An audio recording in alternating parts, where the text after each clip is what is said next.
Hello, everyone. Welcome to yet another episode of Wumpa Time. Finally, with two beautiful baby boy co-hosts, me, Shemp, and the one and only Canadian guy, eh? And it is great to be back, man. I can't even speak. We've already started. It's a terrible start. Restart. No, okay, restart. Everyone, just cancel. Just cancel. Oh my!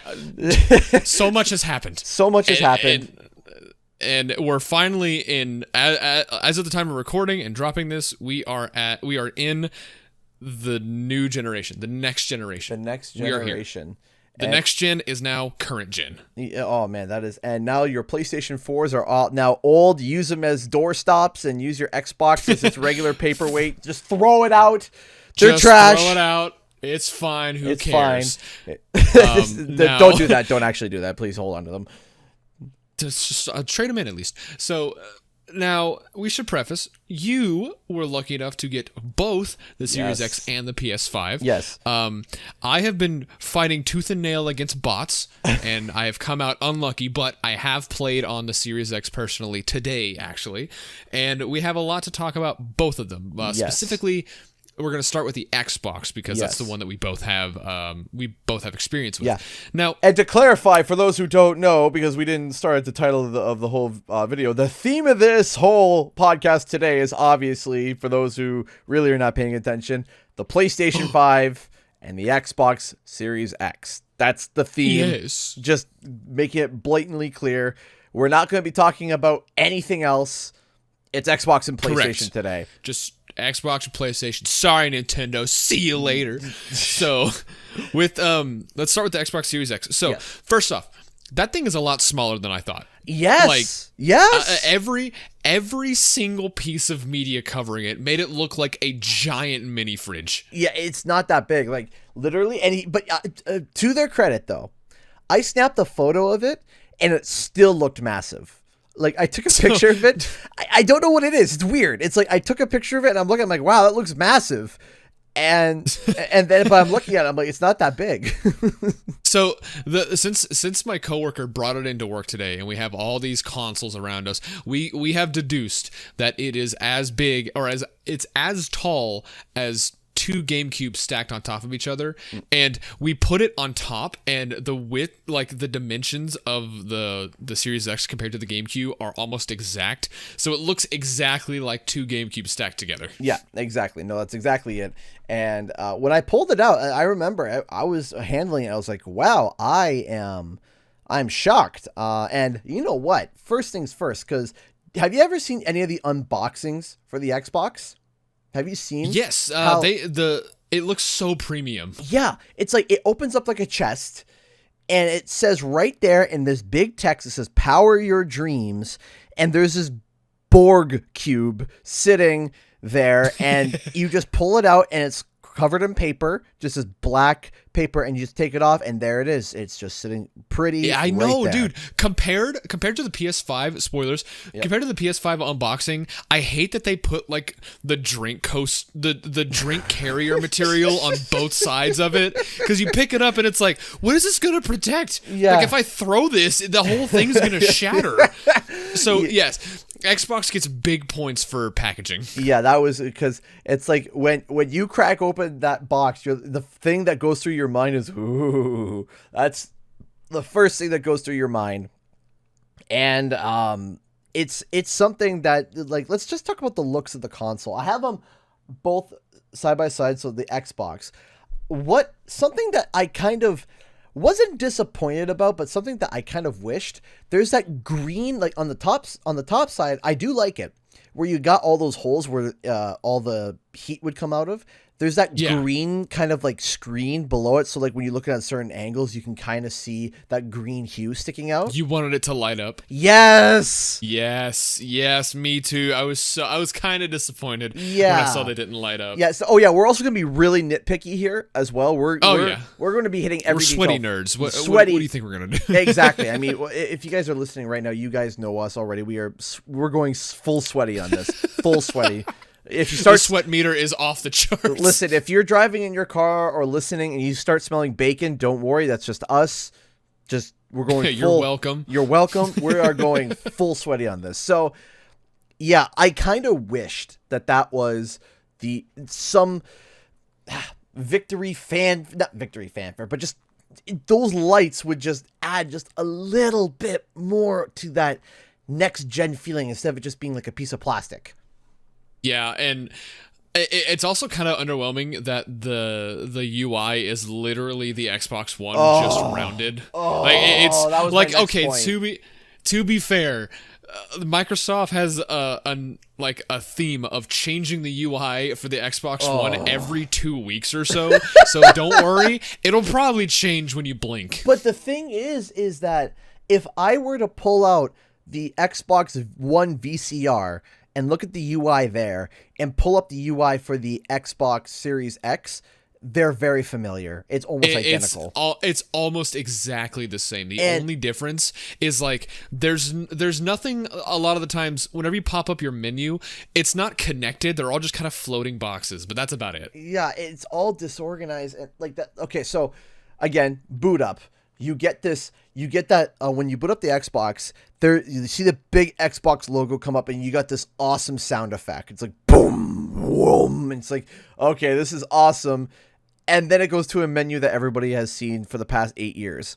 It's the same and menu. It's like if you booted up the PS5 and it did that thing where it's like push the button and it's got all these sparkles and stuff and it's like, whoa, this is so cool. Yeah. And you push the button and then you get the PS3 XMB and you're like, oh, what? Come on. Yeah, no, exactly.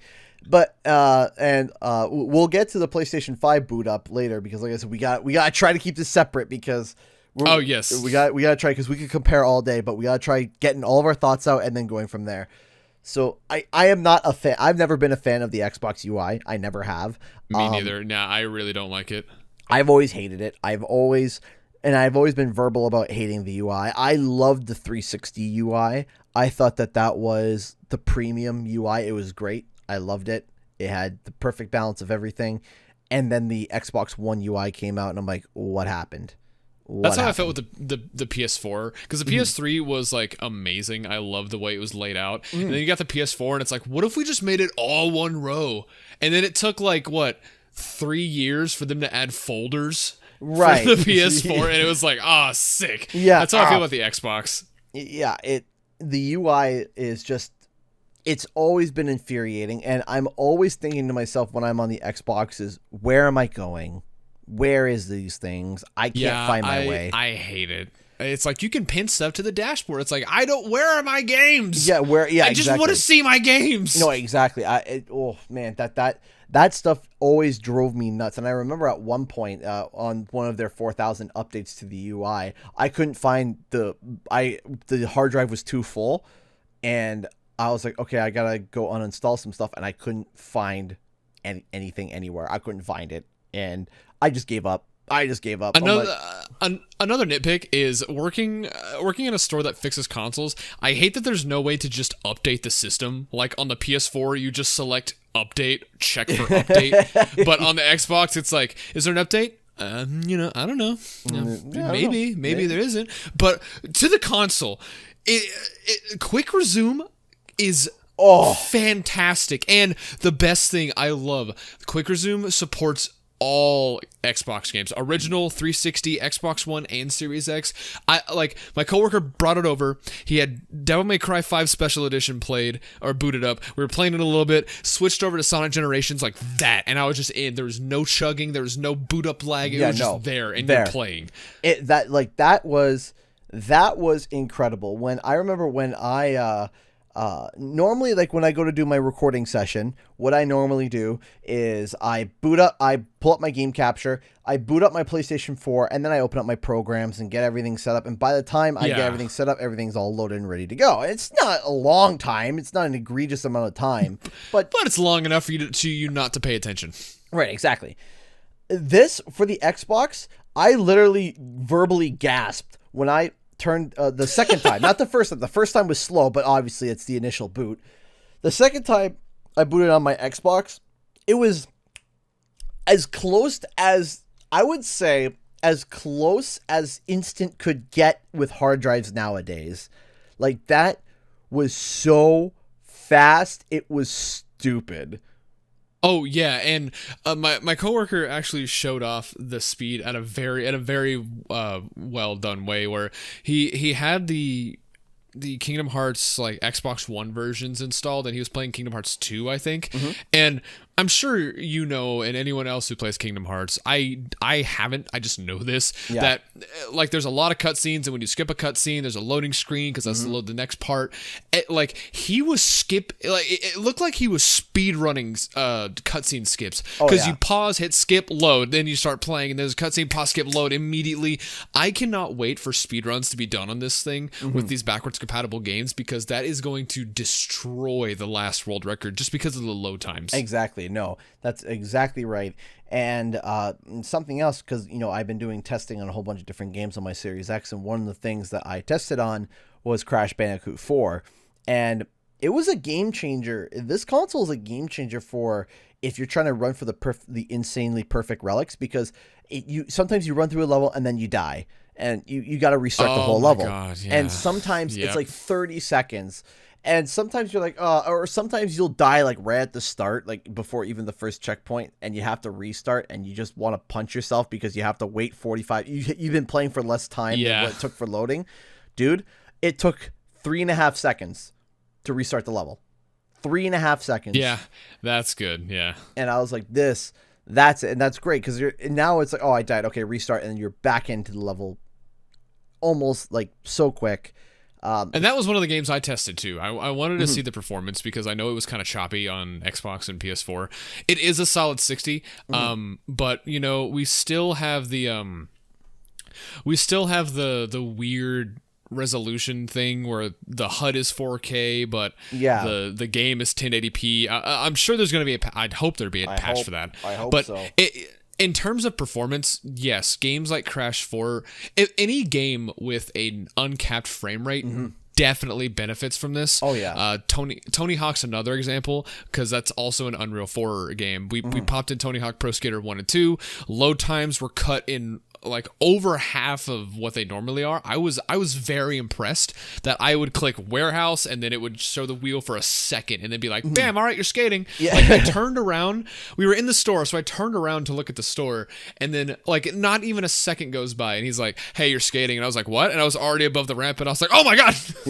Yeah, no, it is lightning fast, and it is really good. What was I gonna say now? The SSD in this thing is impressive. Now, I know Sony has been pounding their chest ridiculously about this, about how amazing their SSD is. And let me tell you something, Xbox is don't pound your chest too hard, Sony, because Xbox is either right on par with you, or maybe, because I haven't done my full dive-in test yet, because I've been trying to enjoy myself a little bit with these consoles.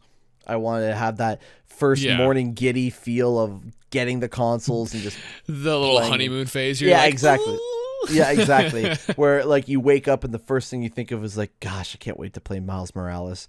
That I'm still waiting. It's just on my shelf waiting, staring at you, longing.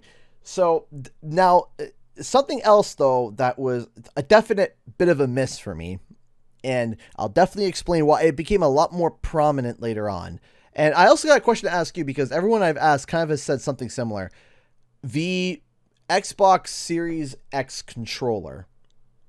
Yeah, it's it's just the Elite controller, but without the pedals on the back. Yeah, I was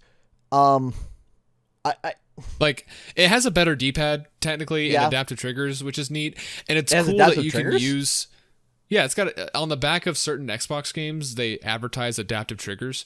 So it's not as fleshed out as the DualSense triggers, but it has something. I don't really know what it is. I haven't noticed it at all. Yeah, exactly. They haven't really pushed it. Like if you look at the back of Assassin's Creed, I think it's Assassin's Creed or Call of Duty for Xbox. It says adaptive triggers on the back.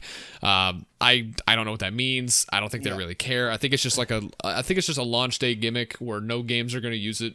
Yeah. It's just going to be there.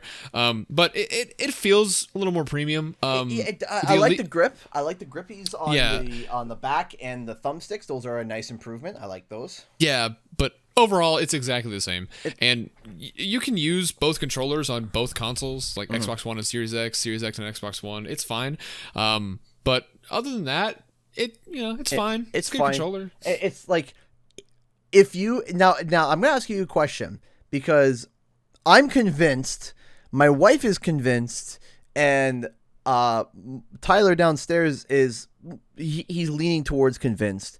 If you compare the Series X controller with an original Xbox One controller, to me, now I might be wrong here, the Xbox Series X controller is slightly smaller, like by the smallest increments. If I wouldn't have noticed until I grabbed an Xbox One controller out of my son's hands, and I felt that I was just like, it feels a little bigger. So you have the original one without the headphone jack, is that right? Because that's the original Xbox One controller. It didn't have a headphone jack. Let me see here. No, I don't have the original. No. I have the one with the headphone jack. So just a regular Xbox One controller. Yeah. Yeah, I kind of get that. But it's very like it's very it could be just like a trick of the eye. Maybe. But I get it. Yeah, I think I'd have to agree with you on that one. But it's so small. Like if no one ever said anything, actually I wasn't even the one that said it. It was my wife. She's like, "Hey, it feels a little smaller." I was like, "It does?" And what? Yeah, I was like, "What?" But you see, this is where, and I feel like that once we get to the comparisons, there's going to be. I have a statement in my mind that I think is really fitting for both of these consoles. Now, the backwards compatibility of Xbox, like you were saying, Sonic Generations, it runs great. The games that run at uncapped frame rates are going to be the ones that take the biggest benefit here. Especially original Xbox games. Like a lot of those are uncapped just because they didn't really know. And a lot of them are also like widescreen 4K, which is really cool. And Microsoft said they're doubling down on backwards compatibility. I really hope that's the case because I would love to see Sonic Heroes in 4K widescreen. Yeah. I do want to give mad props to Xbox because I know Sony's boasting about their soldered on SSD and it's super fast and everything, but for people like me who work at game stores that do repairs, that's going to be a nightmare to fix. It's probably unfixable at this point, but with the Series X, the SSD is just an M.2. You can click it out and click a new one in. That's all it is. And that's good. Obviously, you'd have to make sure they have like the correct read and write speed to do the things you need. But it's just a little NVMe drive. You pop it out, pop a new one in. Super easy. Probably in about, I would say, 3 years' time, they're going to be able to create like replacement NVMe drives where it's going to be there will be like an off brand that will create a SSD that is just tuned in to the same thing as the Xbox's NVMe drive, and you'll be able to order that off brand and it'll work just fine.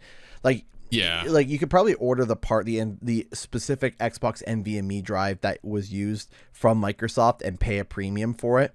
Or there'll probably be a Chinese off-brand that is exactly the same, just different. Yeah, and just then like with the PS3 and Xbox 360, right, they're just laptop hard drives, so you just buy any of them. Exactly. Yeah, it's just literally a laptop hard drive. Yeah. So one thing, so like I said, we tested a bunch of games, and you tested this one as well.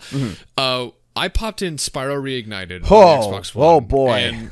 And okay, so to be fair, Reignited on Xbox One was never the best port. It was obviously just like, does it work? Good, get it out. And that kind of shows with the Xbox.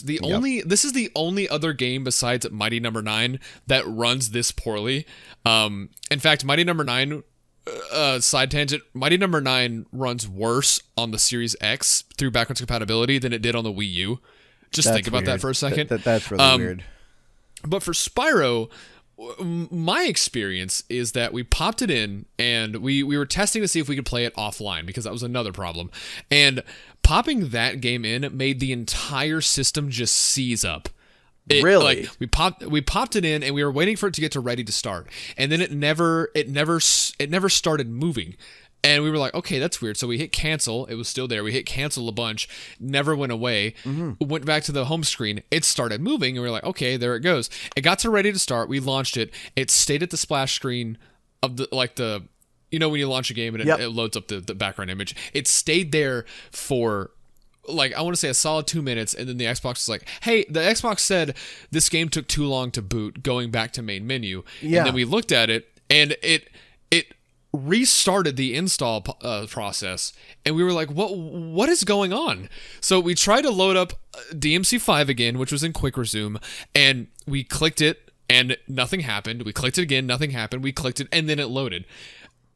No idea. Yeah. And then eventually, when we finally got into the game by a miracle, I did the thing that you did, where you went to the home, you went to Avalar, you went to Artisans, you went to Stonehill, you left Stonehill, you went into another level, and then you left that one. We did that like 5 times, and the result was always the same, where you go in, and the load time is just as long as it is on Xbox One. Mm-hmm. And then whenever you finally load in, it just starts chugging, and then it kind of smooths out, but then it starts chugging again. And then when you leave, it's like instant, like immediately. Yeah.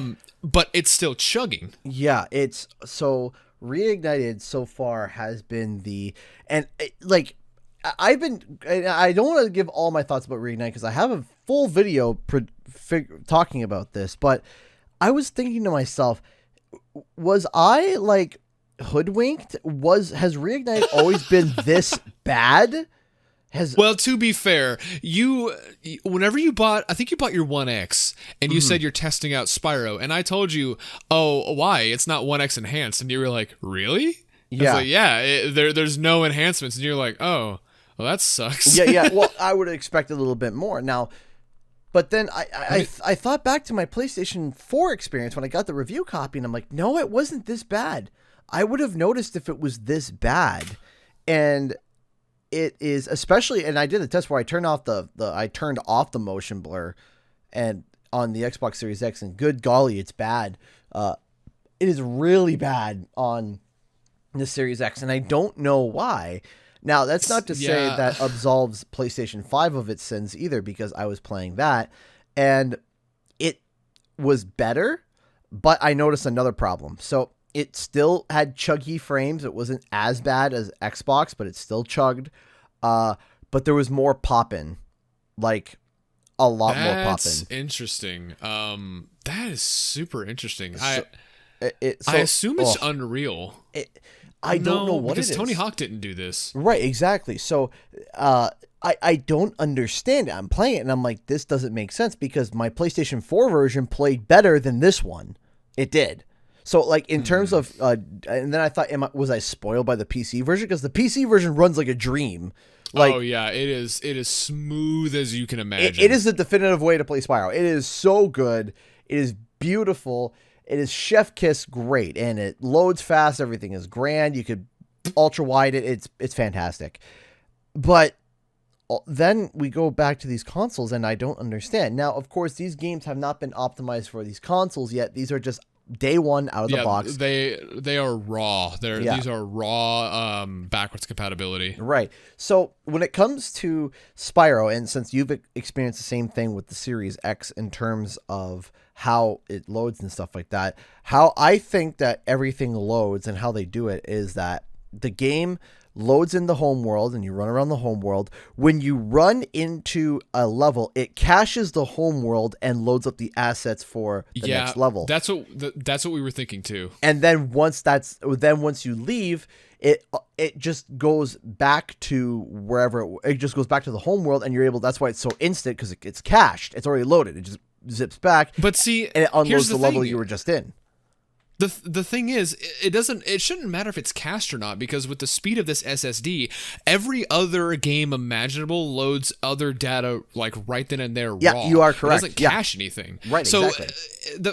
The fact that Spyro caches this, it's understandable, but because it's always in memory, because that's the one world you have to go back to. Yeah. But there is no reason that these should be taking this long to go to any world. Exactly. And I think all it is poor optimization, because I tried 2 other Unreal 4 games, which was Tony Hawk and Crash 4. Right. Now, for Crash 4, I did get an interesting graphical bug that Really? I got on the PS4 Pro that I was shocked to see on the Xbox.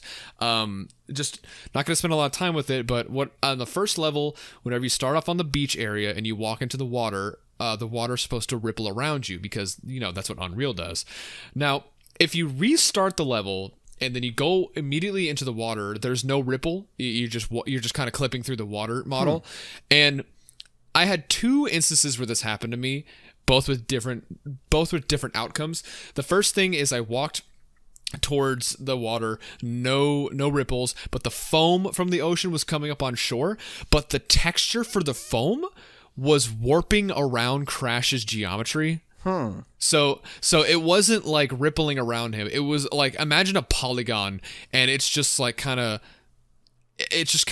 avoiding Crash. And I was like, okay, that's weird. So I restarted it again, went to the Spyro inner tube, I spun it, and whenever it was floating away, it did the same thing. The foam was wrapping around it. I had no idea what was going on. That's weird. And then the water just was like, okay, now I'll ripple. Huh. That's odd. Now, that's very odd. Now, quickly before we move on to the PlayStation 5, I want to kind of go back to what you were saying about the whole loading for trying to download Spyro Reignited. I encountered the exact same issue that you encountered when I was trying to install Assassin's Creed Valhalla. Where Oh, really? So I popped in Valhalla, and it said, hey, it was Smart Delivery, you got a free upgrade. I said, okay, cool.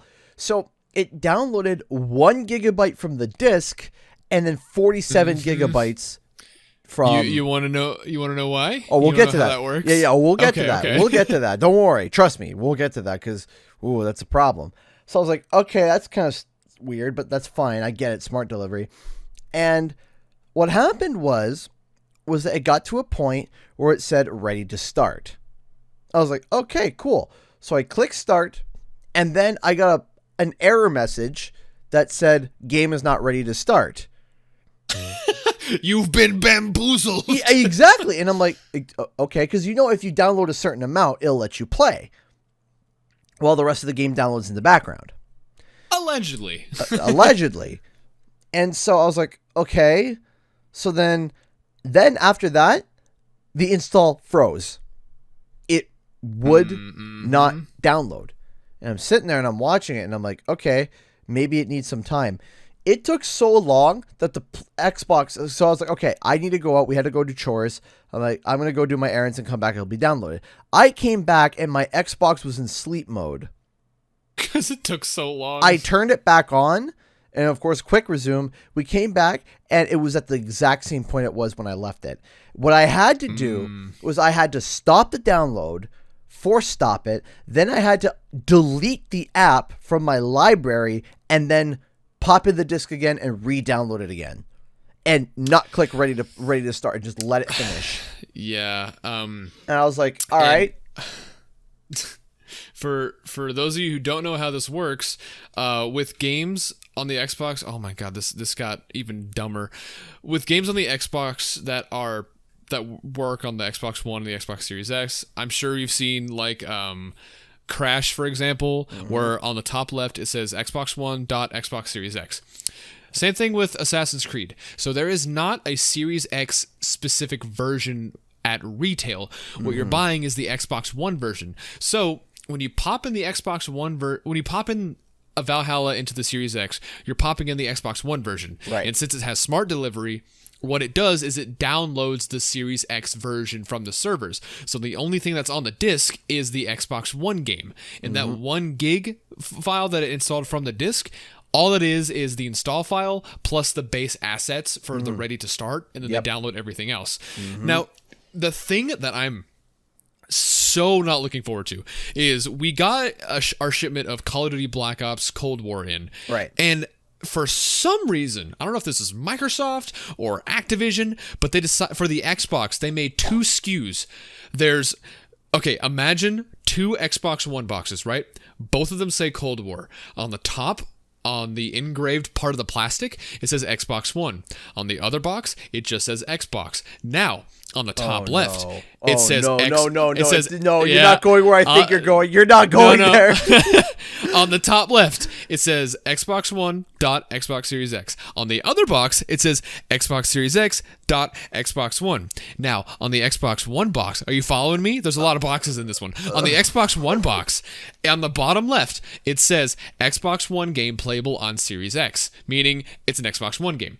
On the Series X box, where it says Xbox Series X dot Xbox One, on the bottom, it says in a big box, Xbox Series X plus Xbox One version. So what that means is both discs work on both consoles. So why are there two SKUs?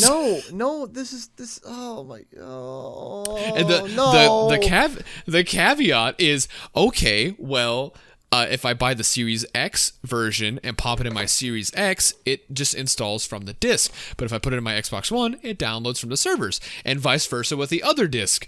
So if you go to Walmart and they're out of the Series X version, but they have the Xbox One version, it'll still work, but you don't get the Series X upgrade. You're only playing the Xbox One version on the Series X. Are you following?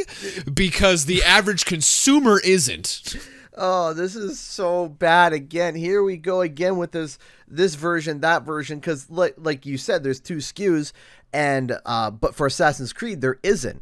Assassin's Creed, nope. There are it's one SKU. Yeah, there's 3 in total versions of Assassin's Creed. You got the PlayStation 4 version, you got the PlayStation 5 version, and then you got the Xbox flat Xbox version, just Xbox version. But now, if it says smart delivery, that means you're downloading the Xbox One version. If it says Xbox One game playable on Series X, like Crash 4 is, that means it's just backwards compatible. Oh man, this is just... Are you following? I remember we had a Wumpa time about this where we just were screaming about this because it's true. It's the same problem, and now we're seeing it manifest. It's like, what is happening? Now, I had a very pleasurable experience over on PlayStation, so let me explain my wonderful experience. So what happened was I got a review copy for Assassin's Creed Valhalla late. They forgot to send it to me, and they sent it to me the day of launch. I'm like, whatever, it's fine. It happens. So I got it, and I asked for the PlayStation 4 version. So I got the PlayStation 4 version. I downloaded it, started to play it, and I was like, okay, this is fine. And then I forgot that literally when they announced this game, like last year, I think it was, I had went online and I was so hyped. And at the time, my wife and I were watching Vikings. And when I saw that Valhalla was out, I was like, man, this is right up my alley. I love the Norse mythology. And I was playing God of War. I mean, like, man, it was all lined up. And I was like, I really want to get this special edition. And so I talked to my wife and we got the Ivor special edition. It's got the statue and everything. It's really cool. We got that for the PlayStation 4 because there was no PlayStation 5 even announced yet. Yeah. So it's a little bit of a long-winded explanation, but let me explain. So then I went and picked up my Xbox Series X, and this next point will be our last point before we move to the PlayStation because we've kind of hit our halfway point already. There were no games for Xbox. Yeah. There were that's the thing. Nothing. There's no John Halo. No, there's no Halo. No, in terms of exclusives, there was nothing. And I'm sitting there, and I remember when I said, "Hey," when I went to go pre-order my PlayStation, I was one of the first people online, and I said, "Hey, can I see the list of games?" I said, "Oh, sure." And the guy hit print. He hit print screen, and it took him, about a minute. And he grabbed the sheet, and it was like, I looked at the list, and the list was like, these are games that are coming out within the launch window. And there was like a whole pile of games. I'm like, okay, point to the ones that you want. For Xbox, I asked for the same thing. The printer took like 4 seconds, and that was it. And then it's like, here you go. And I look, and there's nothing. I mean, you got Gears Tactics, you got NBA. Oh boy. Oh boy. You got Yakuza. Which I would I would say is arguably the biggest title that they have which was on it's already on PS4 though. So then then there's Overcooked. Okay. And I'm sitting there like, that's it. That's all that you have. There's nothing else. So, but I digress. So then I got the review copy for Valhalla. I got it for PlayStation 4. I installed it, started to play it, enjoyed it. Then when I went to go pick up my Xbox, I was like, I don't have any games. But there's an Assassin's Creed Valhalla, so I might as well grab that. So I grabbed Assassin's Creed Valhalla for the Xbox Series X, quote unquote. So I had all those problems installing it. Then when I got a few days later, I got my PlayStation 5. And I signed in, and it's like, okay, choose the games that you want to download from your library that are on the server. And I clicked Valhalla, and I noticed the download was like literally instant. It was like, and it's done. I was like, what? That doesn't make sense. And then I went to click it, and then it said, okay, do you want to download? It goes, you have a free upgrade available. And I clicked it, and it upgraded my console version. Right there, it says, okay, you can put the console in rest mode, and it'll download in the background if you want. And I did, and I came back, and it was installed, ready to go. And I had a PlayStation 5 version, digital. So if I went to the store, they had a PlayStation 5 version there. So yeah, just ready. So it was awesome because I already had the game digitally. And because I already had it digitally, it upgraded for free with another digital version. Yeah, and that's something I'm really looking forward to. It's just the free upgrades. But the thing is that is the perfect way to do it. Is you have the PlayStation 5 on disc, and then you have the PlayStation 4 version. And if you pop the PlayStation 4 version, you get the digital PS5 version, and it all makes sense. It makes sense. What Xbox is doing, especially with the Call of Duty bit, is so unbelievably confusing and it drives me insane. And then the fact that you can't own the game physically is ridiculous. Now, I did just say that this will be the last point that we get to, but it's not, because there's one more thing that you have to fill our viewers in on, and that is what is that with the backwards compatibility, where if you go to play it, but yeah, so we learned, or my coworker learned, that if you have a Series X and you don't go online. Well, first off, you can't play it without going online the first time, because it has to validate the console, and if you don't have internet, you just can't play it. So something else we learned is that if you pop in an Xbox One game for backwards compatibility, you can't play it without going online first to validate it. Now, people thought this was a bug at first, because you pop it in and it says go online to finish installing, even though it's already installed from the disk, and it gives you an error code, like the consoles usually do. Now, on Microsoft's official website and anywhere on Google, there is no information about this error code, so people thought it was a bug, which is understandable. Maybe it's thinking that it's a digital game. Well, enough people complained about it, and Microsoft was like, no, that's supposed to happen. So essentially what's happening is whenever you put in an Xbox One game, it wants you to go online, not to like validate it. All it's doing is it's downloading a little config file just so the Series X can run it, and that's it. So if you don't have internet, you like imagine little Jimmy gets an Xbox Series X, right? But he lives in the middle of the country, right? He's just spoiled by his rich family. So he goes out there, and his satellite internet is just down. Poor little Timmy. His internet's down. You pop it in. He has a whole shelf full of Xbox One games. He pops them in one by one, and he's like, maybe one of these will work. No, little Timmy, I'm sorry. You're out of luck. You don't got internet. You're poor. What do you think you're doing? No, and this is a problem. This is definitely an issue. It comes down to like game preservation again. Because this is a huge blow to people who want to preserve games. It's like, man, you have to download a patch to be able to play the game, and if you don't have internet, well, sucks to be you. So now let's transition to the PlayStation 5. Now, yes, I have some things too, but I'll let you go first since you have it. So I unboxed this thing, and like I said, the Xbox unboxing, I will say, it was much more pleasing. It was much more pleasing. Mm-hmm. I pull out this monster of a console, this thing that looks like is the all-consuming being of consoles, this thing is a monster. Like, it stands tall above Xbox. It's wider. It's not as thick, but this thing's a monster. And it is just insane. Okay, so a few months back, before I moved into my new place, I bought an entertainment unit, a small 4-square entertainment unit. Specifically, I was preparing myself because I was thinking to myself, there's no way that the PlayStation 5 is bigger than the Series X. There's no way. Mm-hmm. And so I measured out the Series X, and it fit perfectly in my 4-square little entertainment unit. So I was like, okay, cool. So I'll buy it. So I bought the 4-square entertainment unit, and legit, I am not kidding you, it does not fit. My PlayStation 5 does not fit sideways, upways. Oh, no. It does not fit at all in this entertainment unit in the slots. I had to put it on top. Because the whole point was I had to put it on top of everything. And I'm sitting there, I'm like, are you kidding me? This thing is actually stupid. Like, and apparently I read that the designer said that he had to make it smaller than what his initial pitch was. What do you mean smaller? It's smaller. Like, what do you mean you need to make it smaller?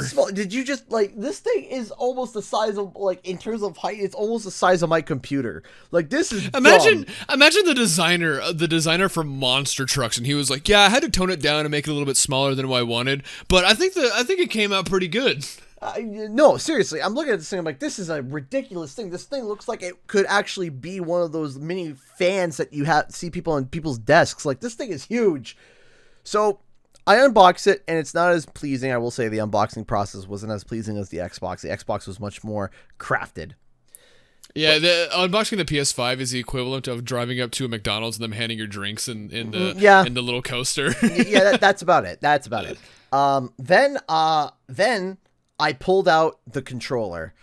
Oh, is that a weird feeling controller? But as you play it, you like it more and more and more. The more you play it, the more you enjoy it. And it's like, this is cool. And I'm going to get to how it feels in a second.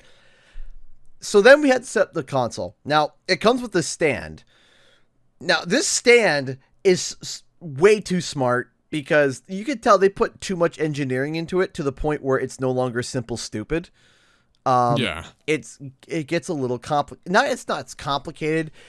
It's just like this. It's too much. You ever see something where it's like, okay, it can do this, and this, and this. It's like, what happened to just the stand? Stop. Can I just get air blown in my face? Thank you. It's like, can I just like click it in? Just click. No. So you flip it over and you have to rotate it, and it releases you flip it over and it shows a secret compartment where there's a screw. And yep. Beside that secret compartment, there's a dot. There's a hole. Now, I'm a person who's a nervous wreck who chews my fingers to death, and I have no fingernails. And in order to be able for me to release the dust plug on the back of the console, in order for me to get the screw in, I needed to get a butter knife and dig that thing out, and I conceded, and my wife dug it out for me with her lovely nails. So shout out to my beautiful wife, thank you.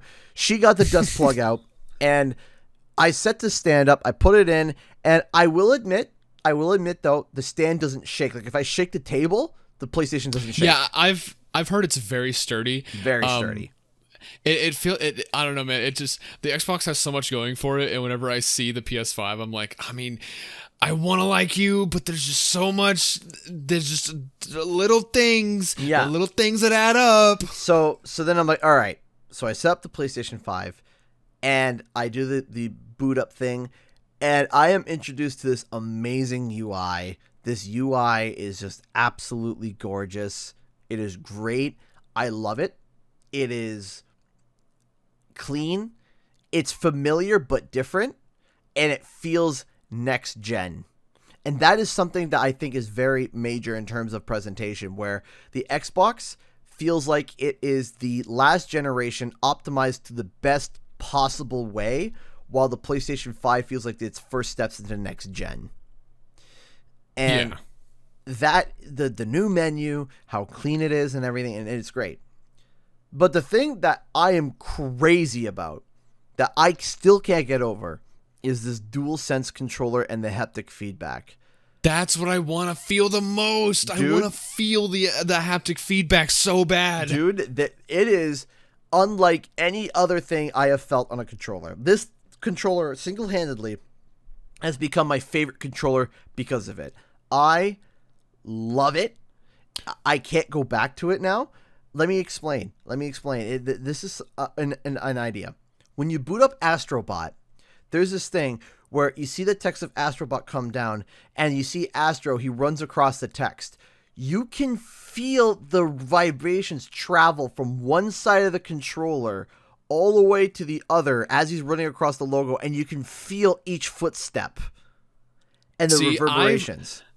I've seen a video where, I think it was from Digital Foundry, where they put a mic up to the controller while they were playing Astro, and you could hear all of the sound effects from the game through the controller via the vibrations. Yes. Now, see, this was similar to something that I saw. The Switch did this once, as far as I'm concerned. Once. I know, and it was crazy, and they've never done it again, but I think near the end of Kirby Star Allies, if you unlock this secret ending or something, the game starts playing the Kirby theme song through the vibrations of the Joy-Con. There's no speaker, but you can hear the music being played through it. And it was crazy. It freaked people out because they were like, well, what's happening? Now, I remember when the Switch came out, I was very shocked when I popped in 1-2 Switch and I played the mini game where you have to guess how many marbles are in the box through the Joy-Con, and you could rotate it and then feel the marbles roll around. You can feel them bounce off of each other. I thought that was amazing. But hearing that you can feel in Astrobot when you're running through the sand, you can feel the sand being thrown against your hands. I need to feel that. I need to know how that works. Now let me tell you how Miles Morales feels. I've heard about the Venom Strike. That's all I've heard. When you're web swinging, you can feel when you hit R2, you can feel from the base of your palm up to the trigger the web thwip. Oh my god! And when the web makes impact on a building. That is so cool! You can feel it. Oh, I'm freaking out! And it is intense. It is crazy. When you're walking, you can feel subtle vibrations when you're walking, when you're beating somebody up, when you get hit, the whole thing, like if you get electrocuted or something, you can feel the it's not just a motor going. You can feel the haptic feedback goes sporadic because you got electrocuted. That is awesome. That is so cool. It is so cool. But then the crazy thing was the adaptive triggers. And while I was using the adaptive triggers, it was definitely using Astrobot. You see, at one point, Astrobot actually grabs a crossbow, and I felt the resistance. And dude, it is legitimately wicked. You feel like you go to pull, and you really have to pull to get that arrow back. And another thing in Astrobot, there is a sequence where you get into a monkey suit and you climb up a wall. Now, you're grabbing stones as you're going up, but what is so cool about it is that if you get a cracked rock, you feel like okay, the best way to describe it is when you grab a rock, you pull down the trigger and it stops halfway as your hand grabs the rock. Because it's like your hand gripping. So it's like you push it halfway and it stops you when it goes halfway. But if you get to a cracked rock, your hand grabs it and you squeeze it, and the right trigger goes all the way down and it breaks. So it's like your hand grasping on nothing, right? Because when you go to grab a rock and it breaks under your hands come together. The trigger collapses, and it's not so stiff anymore. So there's stuff like that is just absolutely crazy and awesome. And so, I could go on for hours about this controller. This controller is so good.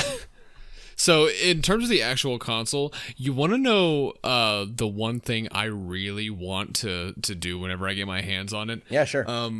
So, Sony has been boasting how they've been testing like thousands of PS4 games, mainly the most popular ones, to make sure they all work and whatnot. What I want to do is I want to test the oddball things. Because have you seen what Assassin's Creed Unity looks like on the PS5? No. It is unbearably unbearably broken. Like all of Ubisoft said, like people were like, I think people were confused because Ubisoft said, hey, these Assassin's Creed games aren't backwards compatible on the PS5. And everyone was like, oh, what? That's stupid. And then Sony clarified, no, they are, but it may not work properly. Because you pop in a game that hasn't been fully tested by Sony, and you get a little notification from the PS5 saying, hey, you may experience problems on this that you wouldn't on a PS4. It's very jarring to see, but I saw a clip of it running on the PS5, and the pop-in was unbearable, and every time the camera turned, you would see black splotches all over like textures and build. It was insane. Has there been a test on Xbox yet? Yeah, and in fact, Assassin's Creed Unity, for example, if you play the unpatched version on Series X, it is a capped 60 FPS. It is perfect. But if you patch it because the game was super broken when it came out, it caps it at 30 FPS. Right. But it runs fantastically on the Series X. Really? Now, for me, what I want to do is I want to get to the nitty gritty. I want to test some games that have been either delisted from online stores and have no way of purchasing digitally, because I know for a fact Sony didn't care about those. One, for example, is I have the physical version of The Amazing Spider-Man 2, which is the only Spider-Man licensed game on the PlayStation 4 that has been delisted because Activision doesn't have the license for Marvel games anymore. Right. So I'm curious to see how well the game works, if it works at all, if it somehow gets some sort of benefit from the PS5, which it shouldn't. But I am very excited because I've seen not Crash 4, I've seen Spyro, and it works, but I want interesting. I want goofy. I want like, who would have? No one's gonna play this game. I'm gonna play this game. Yeah, exactly. And you know what? It's interesting because, like I said, I found that Spyro ran a bit better on the PlayStation 5 and not as well on the Series X. But now we're hearing Unity was a broken game to begin with. Unity was awful. That was the only Assassin's Creed that I couldn't finish. I couldn't finish Unity. I very much disliked that game. That was the one Assassin's Creed I'm like, you know what? I'm not even going to finish this. This thing is so busted and broken. I hated it. You and everyone else. Exactly. So I disliked Unity strongly. And then Syndicate was great, which I was like, okay, this is weird. So Unity was blah. But it's interesting how it works well on the Series X, but does not work well on the PlayStation 5. So this is going to be like a wild west of what works, what doesn't work, what breaks, what doesn't break. And I'm interested to see about that because Digital Foundry was going on and on about how amazing the PlayStation 4 was, or the PlayStation 5 was in terms of backwards compatibility on the PlayStation 4 games that were really good. Like they were saying Ghost of Tsushima, amazing. God of War, amazing. All the first party games were just premium. Yeah. But now we're seeing these third party games and I'm interested. That's I'm interested in just the weird ones that no one would think. Right. Now here's the thing. Now for the PlayStation 5, I was experiencing something very interesting. I bought a 4K TV and I was initially playing all my games on the 4K TV. I had no frame rate drops. I had nothing. Everything was smooth as butter. And then I brought it up here and through the capture card and into my monitor, that's when I started to see some dips, but I don't think that was on account of the console, but I think it's account on my monitor and my the capture card, right? Because there's loss of information. So it was so smooth. Miles Morales, I've been playing Miles Morales like crazy. It was so smooth on my 4K TV that it inspired me that I'm going to be trying to buy a 4K monitor in the next few weeks. It was that good where I'm like, I need to get on this. This is so good. This is amazing. And I love this. And I absolutely adored and enjoyed my experience with PlayStation. However, I did experience one hiccup. So I experienced the hiccup with Xbox and I experienced the hiccup with PlayStation. So the hiccup was that PlayStation has a switcher where you can switch between games, but you can only choose one other game, where you can switch it Yeah, between. so it's not like quick resume. No. It's just like, hey, this game will boot up slightly faster if you pick it. Right, exactly. So that is, so you can switch between two games fairly quickly. Now, this was something that intrigued me, was that when in the middle of my stream, I went to switch from Miles Morales to Astrobot, and I soft locked my PlayStation 5. Ooh. Now I've been reading about it, and apparently it's not a PlayStation issue. It's a Spider-Man issue, because it's only with Miles Morales. I also heard of another issue regarding Spider-Man Remastered. It's the same issue. Same issue. Well, it's where if you put it in rest mode with Remastered on and then you turn it back on, it apparently it soft locks. Yeah, that's what it does. So you're right. It does the same issue. It does. It's so it's the engine. So I was just like, okay. So I think that's more of a flaw on Insomniac at this point, because if it's only on Miles Morales, but it's fine with everyone else, right? Yeah. So that's definitely something interesting. So, but what had happened was that I soft locked my PlayStation 5 and I had to put it into rest mode and unplug it. Now, I held the power button until I heard 3 beeps, and it fixed everything, but I didn't know it fixed everything on stream, because one of the things that it defaults is HDCP, which is something that needs to be turned off in order to be able to capture, was re-enabled when I did the system reset. And I had to unplug it, replug into a monitor, go turn it off, and then plug it back into my capture card for it to work. So I had a problem with one of the games on PlayStation 5 that caused a hiccup, and then I had a problem with the Xbox, with the actual Xbox itself. So let's get to comparing in terms of consoles. What are your thoughts? It's kind of up in the air at this point since it's so early. The Xbox is definitely more of a premium system. The way that it's built, the way that it functions, it's very quick. There's obviously a lot of thought put into the architect and the design process. Yes. Quick resume is an amazing feature in Game Pass. It's so good. The PS5, on the other hand, is a massive upgrade from the PS4. One of the massive upgrades that I really adore is that the PlayStation Store is baked into the PS5 itself, so it's no longer a separate application. PlayStation Now is also baked into the system. So if you want to launch a PS3 game through streaming, you just launch it right there. It's super easy. And obviously the big leg up that PS5 has is, the games. You got Spider-Man, Sackboy, even Astrobot at this point. I'm hearing it's like just a really good game. It's a great game. Xbox not launching with Halo was a massive drawback. It was even funnier when I went to Target and I saw that they had this big Xbox display for whenever the console launched, and you guessed it, on the front was a big cutout of Master Chief, and I was like, I missed the party, Chief. Yeah, I wonder how far back that was designed and like readied, and then they got it and they were like, where's Halo? But yeah, I think right now it is too early to decide because no one can get it. So we still have to get it. But I'll take my experience with the Xbox Series X, and when I eventually get the PS5, I'll keep that in mind. But so far, I'm still leaning towards the PS5 because I'm a Sony fanboy. But Xbox has a massive has a massive selling point with backwards compatibility, and them expanding on that. So that Sony's lack of backwards compatibility is a massive issue, and Microsoft has always held that over them. Yeah, you see, the thing is that like I'm confused on that end. So because Digital Foundry was going on and on and on and on about how amazing the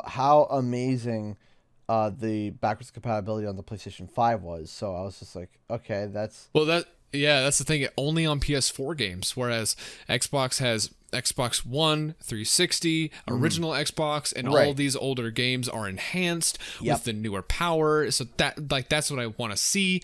Whereas Sony only has PS4 games and then just like 20 PS2 games that they recompiled for the PS4. Yeah. Which also, by the way, don't run great. Jack 1 through Combat Racing run like garbage on the PS4. Yeah, that was... Yeah, no, that was that's not good. So for me, the Xbox Quick Resume is huge.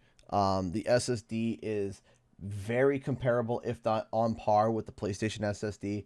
And I'm adamant to say this yet because I haven't been able to do a deep dive with the PlayStation 5 yet in comparison. But I would argue that it's even possible it's a little bit faster than PlayStation's. But PlayStation comes wailing out with a absolutely great library of games day one. Sackboy is getting great scores already. Miles Morales has got great scores already. Godfall, not so much. Godfall has not been getting good scores. But I mean, for me personally, I wasn't that interested in Godfall, to be honest. Me neither, yeah. Godfall scored a 62 on Metacritic. God, ooh. Yeah. Dang. Yeah, dang is right. Assassin's Creed Valhalla is scoring overall an 81, but it's scoring some different scores at different versions. So 80, yep, that's good. Demon Souls Remake scored a 92. Yeah, but so far I think that's only one review. No, that's 7. Oh, 7, okay. I know it was delayed because they didn't give out review copies until like the day of. No. It's got a 92 for score, and then Spider-Man has got an 87. So all these launch and what does Sackboy got? Sackboy's got it has not been reviewed yet. It's still people are still a lot of the orders have been backlogged for some reason. Yeah. Not a lot of retailers have it. Oh, we can't get it, so Sackboy's kind of up in the air at this point. Sackboy for PS5 has scored a 78, so that's not bad. Okay. That's not bad. That's pretty good, yeah. That's pretty good. So overall, it's looking like all the launch titles are scoring on average about an 85, which is great. An 80, for launch titles, 85s on average is pretty good. Xbox has really, unfortunately, nothing in terms of the opening catalog. So if I were to tell you which console would you want to get for Christmas, it would be PlayStation 5 this Christmas. Just because of the games. That's it. It's the games. That's it. The DualSense controller is great. A little disappointed in the Xbox controller not being more intuitive, not creating more with it. And then the UI is not great either on the Xbox. And that's my personal taste. But I stand by the statement where the Series X feels like an optimized, upgraded to the max possible way of previous gen. Like that's what it feels like now. Now that's because go ahead. I was saying this gen isn't like last gen where it launched underpowered. I'm saying that these guys launched overpowered. They are very future proofed. Yeah, and I'm very excited about that too. I'm very excited, especially with the experiences that I've been experiencing right now. I mean, the games I've been playing on PlayStation are great. I'm excited to see all the studios that Xbox has gotten and what they are going to be able to craft from it. I hope that they're going to be able to create experiences that are just absolutely mind-bogglingly amazing. I'm very excited. I'm very hyped about this generation. Like you said, the generation launched very anemic, very weak overall. Agreed. That's why they were able to get it. The PlayStation 4 came out relatively cheap. This generation was definitely hit and miss. Overall, though we got amazing games from it. I'm very excited for this generation. I'm very excited to see what is going to be done in this generation. I hope that the Steam can keep going, and I hope that people can understand, because I feel like the biggest problem with the previous generation is everybody was focusing on 4K when a lot of people want to focus on 60 frames. And that was something. I'm so excited that 60 frames is becoming the new normal. Yes, it makes such a difference, because I was playing Assassin's Creed Valhalla on PlayStation 4, and it was unstable. It was unstable, not great, but that's It's going to be an interesting one, and all we can say is good luck into getting either of them. No, I'm going to need it. So thank you guys again for listening in. We're really excited to be back. We're really excited that you guys are here. Expect more episodes, on the normal schedule and everything. You can follow, if you're listening in the car, you can follow us on Twitter at ShempOfficial, SHEMP Official, or Canadian Guy A with an extra H, because there is an imposter on the loose on Twitter. They're sus.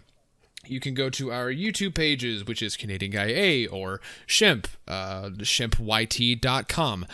Wumpa time on everything with audio, every single thing, even air. We are on air. You can find us on air if you listen hard enough. So that also includes iTunes, Apple Podcasts, Google Podcasts, yada, yada, yada, all that stuff. But thank you guys again. We will see you next week with hopefully more gaming news. Goodbye. Bye.